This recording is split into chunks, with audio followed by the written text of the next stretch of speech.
এখন ঠিক আছে? আজ আওয়াজ একটা তো 4-5 বার করে আসতেছে। কম্পিউটার সাউন্ড অফ করো না। হ্যালো, এখন ঠিক আছে মনে হয়। ল্যাপটপের সাউন্ড অফ করো, তাহলে ঠিক যাবে।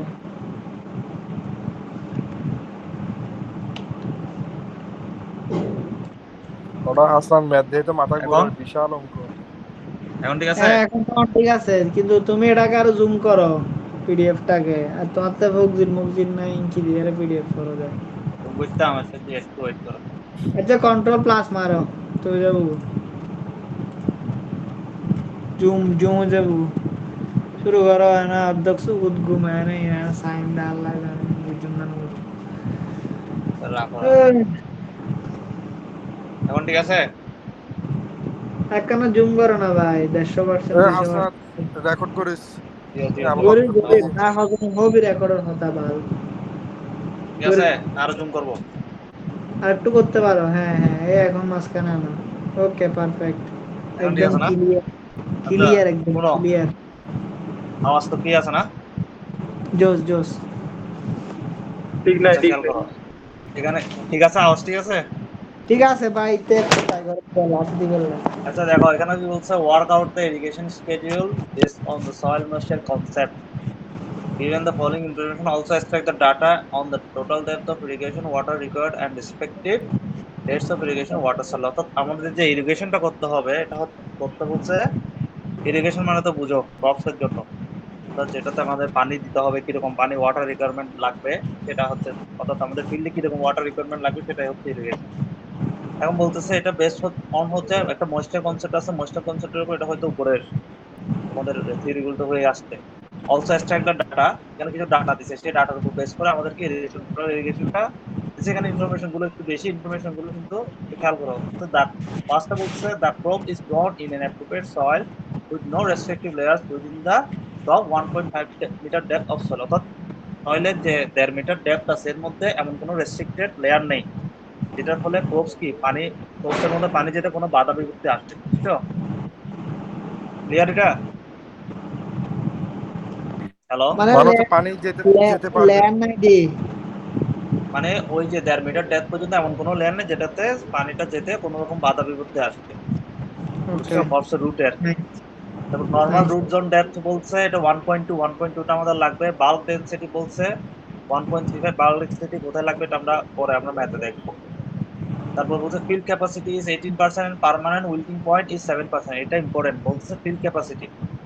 ফিল্ড ক্যাপাসিটি বলতে বোঝাচ্ছে এখানে, অর্থাৎ আমার যে জমিটা আছে, সেই জমিটা 18% পানি ধারণ করে রাখতে পারে। ময়েশ্চার কন্টেন্ট হচ্ছে ওর 18%, পার্মানেন্ট উইল্টিং পয়েন্ট হচ্ছে 7%। উইল্টিং পয়েন্ট বলতে বোঝাচ্ছে যে পানিটা ক্রপস ইউজ করতে পারবে না। ওকে, নোটেড। ক্লিয়ার এটা? আমাকে একটু নক দিবা আর কি। The moisture level in the soil is so be maintained at no less than 1/3 of available retention. 1/3 of available retention, এটাও আমাদের ম্যাথে লাগবে। 1/3 যেটা বলছে সেটাও আমাদের ম্যাথে লাগবে। আচ্ছা, কি এটা তারপর বাংলা নো, কি 100? বাংলা কি কি বলছে যে? এক তৃতীয়াংশ, এক তৃতীয়াংশ। আরে রিটেনশন, ভাই, রিটেনশন একদম মানে, বুঝলাম তো। রিটেনশন হ্যাঁ মানে ধরে হ্যাঁ, রাখা, পানি ধরে রাখা। আচ্ছা ঠিক তো। আছে? Irrigation will then be done over a duration of 2 days at a uniform rate of supply and at a uniform rate of advance to fully and just compensate for the depletion. এখানে এই লাইনটাতে একটু confusion আছে আমার, যে এটা 2 days বলছে। 2 days এর কাজটা ম্যাথ অনেক পরে আসবে। অর্থাৎ এখানে যেটা বলতে চাচ্ছে, হয়তো বা এটা বলতে চাচ্ছে এরকম, অর্থাৎ ইরিগেশনটা 2 দিনের মধ্যে, অর্থাৎ যে ইরিগেশনটা করবো, মনে করো আমাদের এখন রিকোয়ারমেন্ট অনুযায়ী পানি নেই, আমাদেরকে ইরিগেশন করতে হবে, তাহলে ডিউরেশন দিয়ে দিচ্ছে 2 দিন। ঠিক আছে? অর্থাৎ ওই 2 দিনে একটা রেট আমরা ক্যালকুলেশন করে বের করবো, ওই রেট অনুযায়ী 2 দিনে আমাদেরকে ইরিগেশনটা করতে হবে। ঠিক আছে? এই জিনিসটা লাগবে একদম লাস্টের দিকে। তারপর আরো কিছু ইনফরমেশন বলছে, no extra water is ever required for leaching. Leaching এর, অর্থাৎ লিচিং মানে বুঝো, লিচিং মানে জমি থেকে পানি চলে যাওয়া, অর্থাৎ শোষিত হয়ে যাওয়া আর কি। লিচিং এর কোনো ঝামেলা নাই বলছে, এটার জন্য কোনো এক্সট্রা ওয়াটার লাগবে না। তো লিচিং এর কোনো কোএফিসিয়েন্ট বা কোনো মান এখানে দেওয়া নেই, তো এটা নিয়ে আমাকে চিন্তা করতে হবে না। তারপর বলছে sowing is done on 1 November when the soil moisture is left just at a field capacity in the entire root zone. sowing মানে কি? বীজ বপন টপন, চারারোপণ, এগুলো কখন করা হয়েছে? নভেম্বর 1 তারিখে করা হয়েছে। তার মানে বোঝা যাচ্ছে নভেম্বর 1 তারিখের পর থেকে আমাদের ক্যালকুলেশনটা শুরু হবে কখন আমরা মানে আমাদের ইরিগেশনটা করতে হবে। এখানে ডেট অনুযায়ী আমাদের করতে হবে। বলছে on 1 November when the soil moisture is left just at a field capacity in the entire root zone, অর্থাৎ 1 নভেম্বর থেকে সয়েল ময়েশ্চারটা আস্তে আস্তে কমছে বা কমে গেছে ফিল্ড ক্যাপাসিটির অনুসারে রুট জোন অর্থাৎ শেকড়ের এদিকে। এবার আরেকটা ইনফরমেশন আছে for the crop at the location the average evapotranspiration rates আর এভোট্রান্সপিরেশন মানে তো বুঝো বাষ্পীভবন আর প্রস্বেদন যখন একসাথে ঘটে এটাকে বলে এভোট্রান্সপিরেশন। এটা উদ্ভিদের ক্ষেত্রে হয়। ট্রান্সপিরেশন মানে প্রস্বেদন, অর্থাৎ উদ্ভিদ যখন পানিটাকে ছেড়ে দেয় সেটাকে একসাথে বলে ইভোট্রান্সপিরেশন। ইভাপোরেশন আর ট্রান্সপিরেশনকে একসাথে ইভোট্রান্সপিরেশন বলা হয়। যেটার রেট হচ্ছে 1 থেকে 30 নভেম্বর ছিল 1.1 মিলিমিটার পার ডে, 1 ডিসেম্বর থেকে 31 ডিসেম্বর 1.7 মিলিমিটার পার ডে, অর্থাৎ এই অনুযায়ী ছিল ফেব্রুয়ারি মার্চের 25 তারিখ পর্যন্ত। কারণ মার্চের 25 তারিখ পর্যন্ত harvesting is done on after 26 মার্চের পরে হারভেস্ট, অর্থাৎ আমরা আর হারভেস্ট করবো না, ওর মধ্যে হারভেস্ট হয়ে যাবে। তো যদি পানির জন্য লেগে থাকে রিকোয়ারমেন্ট পানিটা বা ইরিগেশন জন্য রিকোয়ারমেন্ট পানিটা বের করতে হবে, এটা 26 মার্চ পর্যন্ত বের করতে হবে। ঠিক আছে। আর এরপর বলছে there is expected an effective rainfall of 24 millimetre during 4 January to 19 January. এই যে এখানে একটা ডেট দিছে 1 জানুয়ারি থেকে 31 জানুয়ারি, এখানের মধ্যে আবার বৃষ্টিপাত হয়। এখন বৃষ্টিপাত হলে তো আমার রিকোয়ারমেন্টের জিনিসটা ক্যালকুলেশনে একটু কমপ্লেক্সিটি আসবে। কমপ্লেক্সিটি বলতে এতক্ষণ আমি যে ক্যালকুলেশন করে আসছি, যেহেতু বৃষ্টি পাবে নিশ্চয়ই পানির পরিমাণ আর একটু বেড়ে যাবে, তখন আমার ইরিগেশনে হয়তো কিছুটা চেঞ্জ আসতে হতে পারে। তো এই বৃষ্টিপাত হয়েছে কখন? 4 জানুয়ারি থেকে 19 জানুয়ারি পর্যন্ত, both days inclusive with uniform intensity, অর্থাৎ এই যে পরিমাণটা বা বৃষ্টিপাতের তীব্রতা ইউনিফর্ম ছিল, মানে কোনোদিন কম বেশি হয়নি, টানা টানা যে বৃষ্টিপাত ছিল ওটা ইউনিফর্ম ছিল। By the end of the crop growth season, only the minimum water needed to be left unused in the root zone. বলতেছে কি, অর্থাৎ যখন চারা বড় হয়ে যাবে, অর্থাৎ চারা বৃদ্ধির সিজনে only the minimum water needed to be left in unused root zone, অর্থাৎ unused root zone, অর্থাৎ ফিল্ডের unused root zone যেখানে পানিটা রয়ে যাবে, অর্থাৎ যেটা রুটের আর দরকার নেই, সেখানে কিছু পরিমাণ পানি থাকতে হবে। ঠিক আছে, প্রশ্ন একটু বুঝে গেছে তো? পায় মাথা যুদ্ধ নাই যেদিন হতা হইবিলি হ্যাঁ আচ্ছা, যেদিন হই মারাত নাই স্বাভাবিক। এখন কইলে তো ম্যাথ বললে এখন আরো বুঝছো। কইলে যে এন্ড কি লিখিস maximum moisture retained by soil field capacity কত আমাদের 18%। 18% এখানে দিছিল কিনা দেখো, ডি নাম্বার পয়েন্টে ফিল্ড ক্যাপাসিটি ইজ 18%। ঠিক আছে। এখন এরপরে বলতেছে কি permanent wilting point below which soil can not extract water for plants growth. যেটা আমি বলছিলাম 7% যেটা উইল্টিং পয়েন্ট দিছে, এই পানিটা কিন্তু কি চারা বা গাছ নিতে পারবে না, ইউজ করতে পারবে না। তাহলে আমার ফিল্ড ক্যাপাসিটি হচ্ছে 18%, 7%, ওই 18% 7% কিন্তু কি ফিল্ড নিতে পারতেছে না। তাহলে maximum moisture available for plants growth, তাহলে প্ল্যান্টের জন্য অ্যাভেলেবল ময়েশ্চার কন্টেন্ট কতটুকু? 18 থেকে 7 বাদ দিলে 11%। কথা বুঝে গেছে? একটু বুঝে গেছে? 11% পর্যন্ত বুঝে বুঝছি গেছে? বুঝছি। হুম হুম। হ্যাঁ বুঝছি। এখানে আরেকটা কথা বলছে দেখো, ই নাম্বার পয়েন্টে বলছে moisture level in the soil to be maintained at not less than 1/3 of available retention, অর্থাৎ 1/3, অর্থাৎ ময়েশ্চার লেভেলের 1/3টা আমাকে মেইনটেইন করতে হবে। তো এমন ভাবে ইরিগেশন করতে হবে যাতে মাটি অর্থাৎ জমিটা ওই ময়েশ্চার কন্টেন্টের 1/3 ধরে রাখতে পারে, তো সবসময় 1/3% অ্যাভেলেবল থাকে। ঠিক এর আছে। নিচে নামবে না, তাহলে বুঝছি দেখো, এটা। হ্যাঁ তাহলে 11% 1/3% কত? 3.67%, অর্থাৎ যত যাই কিছু হোক না কেন ফিল্ডের মধ্যে 3.67% সবসময় থাকতে হবে। পানি কমুক কমলেও 3.67% থাকতেই হবে, এটা বলতেছে। তাহলে অ্যাভেলেবল ময়েশ্চার আমার কতটুকু থাকতে হচ্ছে? আমি আমার প্ল্যান্ট গ্রোথ করতে পারতেছি 11%, তাহলে অ্যাভেলেবল অবশ্যই থাকতে হবে কত? 3.67%। বুঝে গেছে? বুঝছি। আচ্ছা, তাহলে বলছে moisture level at which irrigation must start, অর্থাৎ ইরিগেশন তাহলে আমাকে কখন থেকে করতে হবে?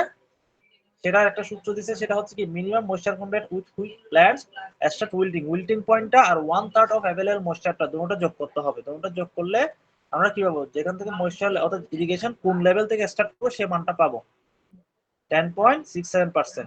একটু বুঝছি আমরা? এই লাইনটা একটু আবার এক্সপ্লেন করো তো। এই লাইনটা হচ্ছে অর্থাৎ আমাদের ইরিগেশন অর্থাৎ ময়েশ্চার কন্টেন্ট কতটুকু হলে আমরা ইরিগেশন স্টার্ট করব, সেই ভ্যালুটা আমরা বের করতেছি। কিভাবে বের করতেছি? অর্থাৎ minimum moisture at which plants start wilting, অর্থাৎ উইল্টিং পয়েন্টটা আর 1/3% যেটা অ্যাভেলেবেল আছে সেই পার্সেন্টেজটা যোগ করলে আমরা ওই ভ্যালুটা পাবো, ময়েশ্চার কন্টেন্টের ওই ভ্যালুটা পাবো যেটা থেকে আমার উইল্টিং মানে ইরিগেশনটা তো স্টার্ট বলছো করতে যে হবে। যেটা উইল্টিং মানে বলছো যে পানি যেটা নিতে পারবে না গাছ, থাকবে না, ইউজ নিতে করতে পারবে না, পারবে না। রাইট, নিতে তো পারবে না। আবার মিনিমাম অ্যাভেলেবেল যেটা সেটাও কিন্তু অ্যাভেলেবেল যেটা সেটাও কিন্তু কি গাছ ইউজ করতেছে না, ওটা জমিতে থাকতে হবে। তাহলে এতটুক থাকলেও কিন্তু কি, অর্থাৎ মনে করো তোমার ময়েশ্চার কন্টেন্ট 10.67% আছে, তার মানে তোমাকে ইরিগেশন করতেই হবে, ঠিক আছে, কারণ একটু পানি তো গাছ নিতে পারতেছে না, ঠিক আছে। এই পয়েন্টে এসে আমার ইরিগেশন করতে হবে, এটা বুঝাইছে, আচ্ছা তুমি করে যাও। বুঝছো? মানে এটাই বোঝাতে চাচ্ছে আর কি। তাহলে this means that will start irrigation as soon as moisture falls, এই যে লিখছে এখানে, to 10.67% and will touch fill the soil with moisture will till it rise to 10%। আমার যেহেতু ফিল ক্যাপাসিটি 18%, তাহলে আমি 10.67% থেকে তোমার কি করব, ইরিগেশন করব, কতটুক পর্যন্ত করব, যতক্ষণ না পর্যন্ত ময়েশ্চার কন্টেন্ট আমার কি হচ্ছে 18%-এ পৌঁছাচ্ছে, ঠিক আছে, একটু বুঝছি। তো 18%টা করতে গেছে।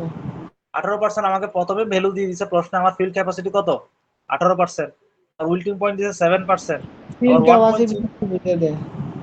ফিল্ড ক্যাপাসিটি মানে অর্থাৎ আমার জমি যেটা আছে সেটা 18% ধরে রাখতে হবে, ময়েশ্চার কন্ডিশন 18% ধরে রাখতে পারবে, ওর ক্যাপাসিটি এটুকু, এর থেকে বেশি ঠিক দিলে, আছে, বুঝি নাই।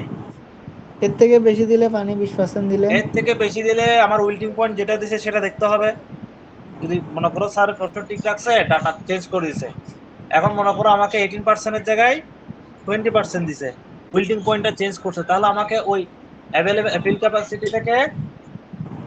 ক্যাপাসিটি থেকে উইল্টিং পয়েন্টটা বাদ দিতে হবে, বাদ দিয়ে যদি অ্যাভেলেবেলের যতটুকু বলছে ওই অ্যাভেলেবেলটা বের করে আবার ময়েশ্চার ইরিগেশন কোথা থেকে স্টার্ট করতে হবে সেই পয়েন্টটা বের করতে হবে যোগ করে, এই দুটোটা মিনিমাম ময়েশ্চার কন্টেন্ট আর যে একটা 1/3 অফ অ্যাভেলেবেল ময়েশ্চার কন্টেন্টে যোগ করে অর্থাৎ কতটুকু সীমা থেকে আমি ইরিগেশনটা শুরু করবো সেটা বের করতে হবে, ডাটা যদি আচ্ছা চেঞ্জ করে দেবো ওভাবে করে, এই নিয়ম অনুযায়ী, বুঝছো? বুঝছি। ক্লিয়ার? আচ্ছা বুঝছি বুঝছি। এরপরে এরপরে বলতেছে irrigation water required to increase moisture content of soil in root zone from 10.6% to 18% is obtain irrigation, অর্থাৎ আমার ওয়াটার কতটুকু লাগতেছে, ঠিক আছে, irrigation water is required to increase moisture content, সেটা একটা সূত্র আছে, সেটা সূত্র হচ্ছে গামা ডি বাই ডাব্লিউ, ঠিক আছে। এখানে প্রত্যেকটা কোনটা দ্বারা কি বোঝাচ্ছে বলা আছে, গামা দ্বারা বোঝাচ্ছে unit weight of apparent of soil, unit weight of soil, W দ্বারা বোঝাচ্ছে ইউনিট ওয়েট অফ ওয়াটার, ঠিক আছে। আর গামা যদি প্রশ্নটা দেখো, দেখো বাল্ক ডেনসিটি দেওয়া আছে সি নাম্বার পয়েন্টে, বাল্ক ডেনসিটি অফ সয়েল দেওয়া আছে 1.35%, ঠিক আছে। তাহলে এটাই হচ্ছে 1.35টা হচ্ছে গামা বাই ডাব্লিউ এর ভ্যালু, তাহলে gamma D by W is equal to upper limit of moisture content as fraction, fraction মানে দশমিক মান সহ, তাহলে আমার আপার লিমিটটা ছিল কত 18%, লোয়ার লিমিটটা কত 10.67%। এখন পার্সেন্টেজকে যখন আমি শতকরা থেকে বাদ দিতে চাই তাহলে পার্সেন্ট বাদ দিলে 100 দিয়ে ভাগ করতে হয়, তাহলে আমি এখন মানগুলো বসাই, গামা বাই ডাব্লিউ এর মান হচ্ছে 1.35, এবার ডি রুট জোন ডেপথ আমাকে কত, ডি মানে হলো root zone depth, root zone depth আমাকে 1.2 দেওয়া আছে প্রশ্নে, দেখো কোথায় B number point, normal root zone depth of crop is 1.2 metre, ঠিক আছে, কথা বুঝছো? তাহলে এই প্রত্যেকটা ভ্যালু বসিয়ে আমি আমার ইরিগেশন ওয়াটার রিকোয়ার্ড কতটুকু লাগবে সেটা আমি বের করলাম, সেটা আসলো কত 11.87 সেন্টিমিটারে, ঠিক আছে। বুঝছি। বাকিরা বুঝছো? কেন আর হাসনাতার মেহেদি আছে। তারপরে বলছে in the other word as and when this 11.8 centimeter depth of stored moisture gets consumed by evapotranspiration, irrigation water will be supplied, অর্থাৎ বলতেছে ইন আদার ওয়ার্ড, অর্থাৎ বলতেছে যখন এই 11.8 সেন্টিমিটারের যে গভীরতা আছে যেখানে ময়েশ্চার ছিল সেটা যখন ইভাপোট্রান্সপিরেশনের ফলে অর্থাৎ এক বাষ্পীভবন আর প্রস্বাদনের ফলে একই সাথে যখন এটা কনজিউম হয়ে অর্থাৎ নির্গত হয়ে যাবে তখন irrigation water will be supply, তখন ইরিগেশন ওয়াটারটা সাপ্লাই করা হবে, ঠিক আছে।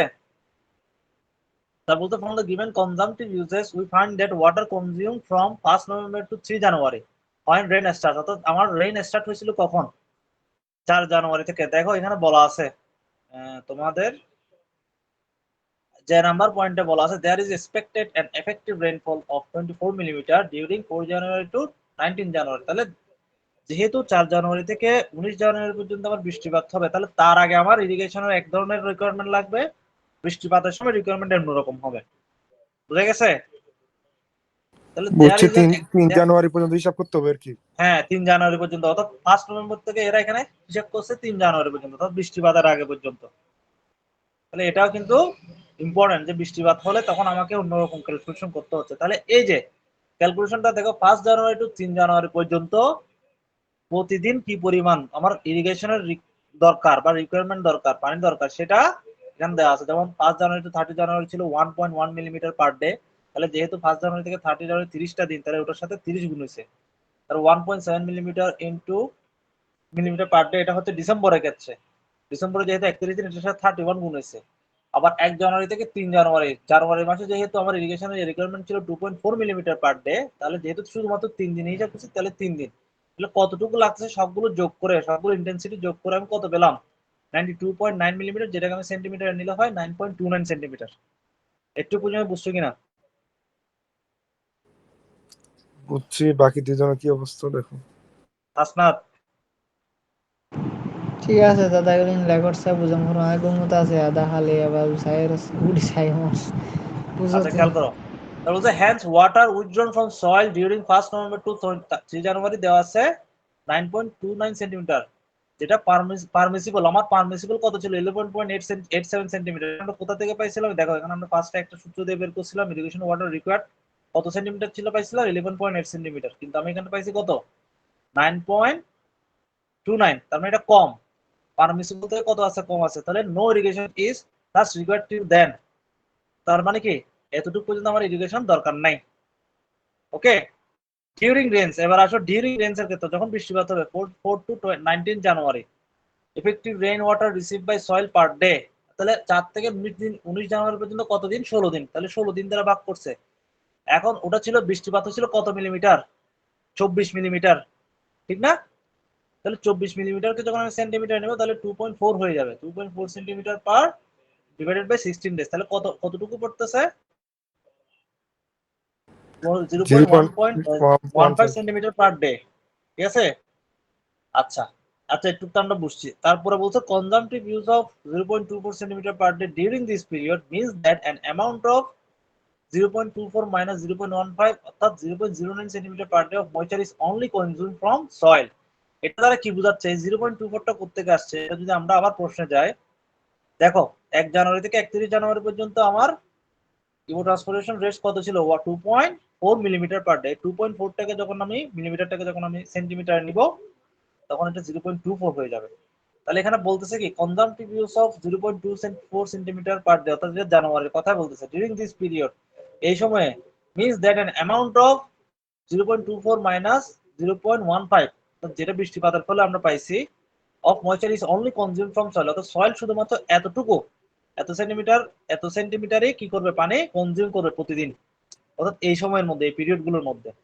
ঠিক আছে? তাহলে বলতেছে additional water consume from soil during 4 January to 19 January, অর্থাৎ তাহলে 16। তাহলে আমাকে এর বাইরে যখন আমার আরো অ্যাডিশনাল কতটুকু ওয়াটার লাগবে? ঠিক আছে?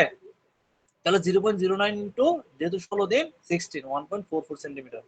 এই জায়গাটায় হচ্ছে আমার একটু কনফিউশন আছে, যেটা আমি হাসনাতকে বলছিলাম আগে, যে এখান থেকে যে ক্যালকুলেশন গুলো আস্তে আস্তে হবে, এখানে ক্যালকুলেশন গুলো একটু মানে আউট অফ দ্য বক্স আর কি আমাদের জন্য বা আমার জন্য। হাসনাত আছো? সব ভাই, এটা কি ওই ফাইনাল পরীক্ষা দিবে নাকি ম্যাথটা? এটা বেঁচে কালকে আছে। সিটি দিতে, যে কালকে সিটিতে। আচ্ছা আচ্ছা। আচ্ছা, এটা তারপর আমরা করে যাচ্ছি, দেখো। তাহলে এরপরে additional water consume from soil during 4 January to 19 January, অর্থাৎ এরপরও যে আমাকে সয়েল যে এডিশনাল ওয়াটারটা কনজিউম করবে, সেটা হচ্ছে কত? 0.09, 16 দিন, এটার সাথে 16 কিন্তু 1.44 সেন্টিমিটার। তাহলে সুতরাং water withdrawn from soil during 1 November to 19 January, অর্থাৎ ওয়াটার উইথড্রন মানে কি? চলে যাবে, সয়েল থেকে চলে যাচ্ছে কতটুকু? 9.29। 9.29 আমরা কোথায় পাইছিলাম? ওই যে 3 জানুয়ারি পর্যন্ত 9.29 প্লাস 16 জানুয়ারি, 19 জানুয়ারি পর্যন্ত কতটুকু পাইছি? 1.44। তাহলে total 10.73 centimetre. Balance water left in soil to be withdrawn before irrigation, অর্থাৎ ইরিগেশনের পূর্বে ব্যালেন্স ওয়াটার কতটুকু পাচ্ছি? অর্থাৎ আমার পারমিসিবল ওয়াটার ছিল 11.87, যেটা আমরা সূত্র দিয়ে বের করছি। আর 19 জানুয়ারি পর্যন্ত আমার ওয়াটার ইভাপোরেশন বা ক্রপস ইউজ করতেছে কতটুকু 10.7, তাহলে ব্যালেন্স ওয়াটার কতটুকু থাকতেছে 1.4 সেন্টিমিটার। ঠিক আছে, তাহলে দিস ইজ কনজিউমড, এই বাকি ওয়াটারটা 1.14 সেন্টিমিটার, এটা কতদিনে শেষ হয়ে যাচ্ছে এটা বলতেছে। This is consumed at 2.4 millimetre per day. 2.4 millimetre কোথায় ছিল? ওই যে আমরা দেখছিলাম যে মানে তোমার জানুয়ারি মাসে কতটুকু ইভাপোরেশন হচ্ছিল, 2.24 মিলিমিটার পার ডে ছিল না? 2.4 মিলিমিটার পার ডে, ওই 2.4 মিলিমিটার পার ডে ওটা আসছে। তাহলে এই যে 1.14 সেন্টিমিটার যে ওয়াটারটা রয়ে গেছে, লেফট রয়েছে ব্যালেন্সের জন্য, ব্যালেন্সিং ওয়াটার বলতেছে, সেটা কতদিনে কনজিউম হয়ে যাবে, ক্রপস দ্বারা হোক বা অন্য কোনো উপায়ে হোক। ধরে নিলাম এখন যদি ওই দিনে অর্থাৎ জানুয়ারি মাসে যদি প্রতিদিন 2.4 মিলিমিটার করে হয়, তাহলে ধরে নিলাম একদিনে হয় 2.4 মিলিমিটার, তাহলে এক দিনে কতটুকু হবে ঐকিক নিয়ম করে ওই দিনের সংখ্যাটা বের করছে কত, 1.14 ডিভাইডেড বাই 0.24, 4.75 ডেজ, অর্থাৎ প্রায় 4 দিন।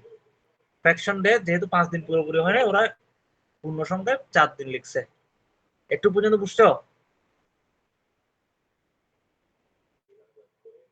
সাকিব? ক্লিয়ার, কালকে 15 হ্যাঁ ভাই আমার সাকিব কই? এই জায়গায় খুব কনফিউজড, আমার এই জায়গায় মাথায় ঢুকতেছে না এই জায়গায় এই জায়গায় মানে। কনফিউজ বলতে এখানে দেখো, আচ্ছা আমি বলি কনফিউজ হচ্ছে এই জায়গাটাতে। এখানে আমাদের পারমিসিবল ওয়াটার যেটা দরকার ছিল, অর্থাৎ তোমার এটার উইল্টিং সহ অ্যাভেলেবল 1/3 অ্যাভেলেবল সহ আমরা যখন সূত্র দিয়ে বের করছিলাম পারমিসিবল ওয়াটার পাইছিলাম 11.87। এর মধ্যে 19 জানুয়ারি অর্থাৎ বৃষ্টিপাত সহ যখন আমরা হিসাব করছি, এরা ওয়াটার কনজিউম করতেছে কত 10.76। ওয়াটার কনজিউম অনেকভাবে হতে পারে, সেটা ক্রপসের মাধ্যমে হোক বা ট্রান্সপিরেশনের মাধ্যমে হোক। ঠিক আছে, তাহলে সয়েলে আর কি পরিমাণ পানি আছে 1.14 সেন্টিমিটার, নিশ্চয়ই এই পানিগুলো নিশ্চয়ই কনজিউম হয়ে যাবে। ঠিক আছে, যেহেতু ক্রপস তো আর পানি ছাড়া থাকবে না। তাহলে বুঝছি। এই যে জানুয়ারি মাসে, তাহলে আমরা 19 জানুয়ারি একটু 1.14 সেন্টিমিটার পর্যন্ত আসছে 19 জানুয়ারি পর্যন্ত, তাহলে জানুয়ারি আমাকে হিসাব করতে হবে কোন মান দিয়ে, 2.4 মিলিমিটার পার ডে মান দিয়ে।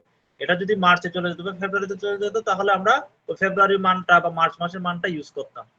তা এখন ওরা যেটা বলতেছে সেটা হচ্ছে ওই জানুয়ারি মাসে যদি প্রতিদিন 2.4 মিলিমিটার করে লাগে, তাহলে আমার আছে 1.14 সেন্টিমিটার। তাহলে এই 1.14 সেন্টিমিটার কতদিনে শেষ হবে, কতদিনে কনজিউম হবে সেটা বুঝাইছে। বুঝাইছে? তাহলে এটা ঐকিক নিয়ম করছে। তাহলে একদিনে 2. একদিনে শেষ হয়, তো 0.24 সেন্টিমিটার যদি একদিনে শেষ হয়, ঠিক আছে, তাহলে 1 সেন্টিমিটার কত দিনে আর 1.14 সেন্টিমিটার কত দিনে, তো ঐকিক নিয়ম করে বের করছে কত দিনে শেষ হবে, ওটা 4 দিনে। কয় দিনে কনজিউম হয়, 4 দিনে কনজিউম হবে। ঠিক আছে, বুঝছি, এটা এখানে শর্টকাটে এটা করছি। আবার একটু বাসায় করলে বা বাসায় দেখলে বুঝবা, একবারে বুঝা কষ্ট আছে এটা। দেখেন একদম ম্যাথটা এক আসলে লাইনে অনেক করে কম। ফেলছে, একদম শর্টকাট, এটা পুরোটা উইকিক নিয়ম তাহলে। হ্যাঁ শর্টকাটে করে ফেলছে। তারপরে দেখো first irrigation will be needed after 4 days from 20 জানুয়ারি। এই দেখো 19 জানুয়ারি পর্যন্ত তাহলে আমাদের কাজ শেষ। তাহলে আমাদের ফার্স্ট ইরিগেশন এখানে বলছে, ফার্স্ট ইরিগেশন, তাহলে আমরা এখন পানি লাগবে, সয়েলের পানি লাগবে। তাহলে ইরিগেশন কোথা থেকে কখন থেকে শুরু করতে হচ্ছে বলছে, will be needed after 4 days from 20 জানুয়ারি, অর্থাৎ 20 জানুয়ারির পর থেকে, 20 জানুয়ারির 4 দিন পর থেকে শুরু হবে। যেহেতু আমার এটা 19 জানুয়ারির পর আরো 4 দিন চলতেছে, এখানে আমরা 4 দিন পাইছি না, 19 জানুয়ারি শেষ, তাহলে এটা 20 জানুয়ারির কথা বলছে। 19 জানুয়ারির পরের দিনের হিসাবটা হচ্ছে 20 জানুয়ারি থেকে, তাহলে 20 জানুয়ারি থেকে 4 দিন পর্যন্ত এই পানি কনজিউম হয়ে যাবে। তাহলে বলছে ইরিগেশন কখন লাগবে, ফার্স্ট ইরিগেশন লাগবে 4 ডেজ আফটার ফ্রম 20 জানুয়ারি, তো 20 জানুয়ারির 4 দিন পরে, তাহলে 24 জানুয়ারি। ঠিক আছে, 24 January. This irrigation is to be done over 2 days. এখন আমাদেরকে একটা কন্ডিশন দিছিল ম্যাথে, তোমরা যদি আবার তোমাদের যদি আমি আবার রিপিট হ্যাঁ করি একটু মনে খেয়াল আছে, করো। 2 দিনে একটা কি কন্ডিশন দিছে। হ্যাঁ 2 দিনের একটা কন্ডিশন ছিল, সেটা হচ্ছে ই নাম্বার পয়েন্টে বলছে irrigation will then be done over a duration of 2 days at a uniform rate. অর্থাৎ আমাদেরকে 2 দিনে ইরিগেশনটা শেষ করতে হবে একই রেটে, অর্থাৎ আমি কম বেশি করতে পারবো। ইউনিফর্ম রেট মানে যে রেটে শুরু করছি বা ক্যালকুলেশনে যে রেট আসবে সেই রেটে শেষ করতে হবে। Of supply and at a uniform rate of advance to fully and just to compensate for this depletion। ঠিক আছে, এখন তাহলে আমরা আবার আগের জায়গায় যাই, তাহলে 24 জানুয়ারি পর্যন্ত থাকবে। তাহলে this irrigation is to be done over 2 days on 24 January and 25 January. তাহলে 24 তারিখ থেকে আমরা ইরিগেশন শুরু করব, 2 দিনে শেষ করলে 24 আর 25 তারিখে শেষ হবে। তাহলে first irrigation water required on 24 January and 25 January. তাহলে আমার দেখো 10.7 আমরা কোথায় পেয়েছিলাম, জানুয়ারি মাসে, টোটাল জানুয়ারি মাসে 19 তারিখ পর্যন্ত কনজিউমটা পাইছিলাম। ঠিক আছে, তারপর আবার 4 দিনে কতটুকু শেষ হচ্ছে, 0.24 শেষ হচ্ছে। ওটার সাথে দেখো 2.4 ডিভাইডেড বাই এটা মিলিমিটার ছিল 2.4টা এই বৃষ্টিপাতের একটাই আছিল তার বৃষ্টিপাতের কথা দিচ্ছিল আচ্ছা 2.4 মিলিমিটারটা আসছে ও 31 জানুয়ারি যেটা দিছে মানটা 2.4 মিলিমিটার ওটা থেকে আসছে ওটার সাথে আরো 2 দিন আমার কনজিউম লাগবে আরো 2 দিন তাহলে 2.4/10 ওটাকে মিলিমিটার নিচে ইনটু 2 এই ডাটাগুলো আমরা আগে পাইছি 10.70 কোথা থেকে পাইছিলাম ওই যে আমরা 19 জানুয়ারি পর্যন্ত ইভাপোরেশন করে কতটুকু পাইছি সেটা সেটা হচ্ছে 10.70 দেখো এখানে একটু পরে যখন আবার রিপিট করবো তখন পাওয়া 0.24টা কোথা থেকে আসছে 0.24টা আসছে রেইন থেকে বৃষ্টি পড়তেছিল 2.4 মিলিমিটার ওটা ঠিক আছে 0.24 এর সাথে আমরা ওই 4 দিন পর্যন্ত ওই 4 দিনের হিসাবটা গুণ করছি তারপর আসছে 2.4টা আসছে কোথা থেকে ওই যে জানুয়ারি মাসে যেহেতু আমার ইভো ট্রান্সপোর্টেশনের রেট ছিল 2.4 মিলিমিটার পার ডে 2.4/10 করছে সেন্টিমিটার নেওয়ার জন্য আর যেহেতু 24 থেকে 25 তারিখ পর্যন্ত আমি ইরিগেশন করবো সেজন্য 2 দিন এই দুইটা ওটা থেকে গুণ করছে কারণ ব্র্যাকেটে লেখা আছে to compensate for depletion in 2 days তাহলে টোটাল ক্যালকুলেশনটা 12.17 সেন্টিমিটার তাহলে ফার্স্ট ইরিগেশন ওয়াটার রিকোয়ার্ড হচ্ছে 12.17 সেন্টিমিটার দেখো 12.17 কিন্তু আমরা যেটা 11.78 লিখছে ওটা থেকে বড় আসছে ঠিক আছে তোমরা যদি এর পরে ক্যালকুলেশন দেখো 11.78 থেকে বড় আসছেই দেখাবে আচ্ছা এরপরে উইথ এফেক্ট অফ ফ্রম 26 জানুয়ারি 26 জানুয়ারি থেকে water is again consumed as below এরপর আবার ইভো ট্রান্সপোর্টেশনের বিষয়টা আসতেছে 26 জানুয়ারি থেকে দেখো 26 থেকে 31 জানুয়ারি পর্যন্ত 6 দিন সেক্ষেত্রে কত থাকতেছে গুণ করে বের করছে ফেব্রুয়ারি মাসেরটা গুণ করে বের করছে মার্চ মাসেরটা 25 তারিখ পর্যন্ত গুণ করে বের করছে টোটাল যোগ করলে দেখতেছে 14.39 যেটা আমাদের পারমিসিবল রেট থেকে বেশি hence another water is required তার মানে পারমিসিবল রেট থেকে বেশি মানে কি আমাদের আবার ওয়াটার লাগতেছে যেহেতু বেশি আসছে required for after x days of march higher x 11.87 minus 1.44 in plus 4.2 divided by 0.35 এখানে আমার এই 4.2টা কোথা থেকে আসছে আমি এটা এখনো করতে পারি নাই বের করতে পারি নাই এই জিনিসটা যে 4.2 থেকে লিখছে এটা আমাদের আবার বা তোমরা যদি পাও আমাকে একটু বলিও এই ক্যালকুলেশন করে একটা ডে পাইছে যে 17 দিনের মধ্যে এই ওয়াটারগুলো আবার দরকার অর্থাৎ এই ওয়াটারগুলো এই 17 দিনের মধ্যে মার্চ মাসে শেষ হয়ে যাবে যে কনজিউম করে ফেলে তাহলে সেকেন্ড ইরিগেশন কখন থেকে শুরু করতে হবে 18 মাস থেকে 17 মাস পর্যন্ত আমার এটা শেষ হবে 18 মাস থেকে আবার সেকেন্ড ইরিগেশন শুরু করতে হবে তারপরে আবার আগের মতো করে কতটুকু লাগবে সেটা আমরা বের করছি ওয়াটার আগের নিয়মে বিয়োগ করে তারপরে এই ক্যালকুলেশন থেকে আসতে তো তাস 2.52 centimetre irrigation water is required at second time যেটার ক্যালকুলেশন হ্যাঁ the required irrigation is schedule আমাদেরকে বলতেছে আমাদের লাগতেছে ফার্স্ট ওয়াটারিং অন 29 এন্ড 13 জানুয়ারি যেটা হচ্ছে ওয়াটার ডেপথ এত সেকেন্ড ওয়াটারিং হচ্ছে 18 মার্চ থেকে যেটা ওয়াটারিং ডেপথ হচ্ছে এত ক্লিয়ার আশা করি আমার তো এখন কি ট্রান্সপোর্টেশন যে লাগছে হয়তো না মাঝখানে আশা করি কিছুটা এত 80% হয়তো ঠিক ছিল লাস্টে 20% হয়তো একটু এলোমেলো আছে বুঝছো হাসনাত এই অঙ্কটা বুঝে তোর এখানে যেখানে কৃষি এরিয়া আছে কৃষকদের এই ম্যাথ করে কতটুকু পানি লাগবে এটা বের করে দেখাবে ভালো মনে হচ্ছে এই অঙ্ক বোঝা সার্থক ট্রান্সপোর্টেশন কে বুঝাবা সাকিব বুঝাবে নাকি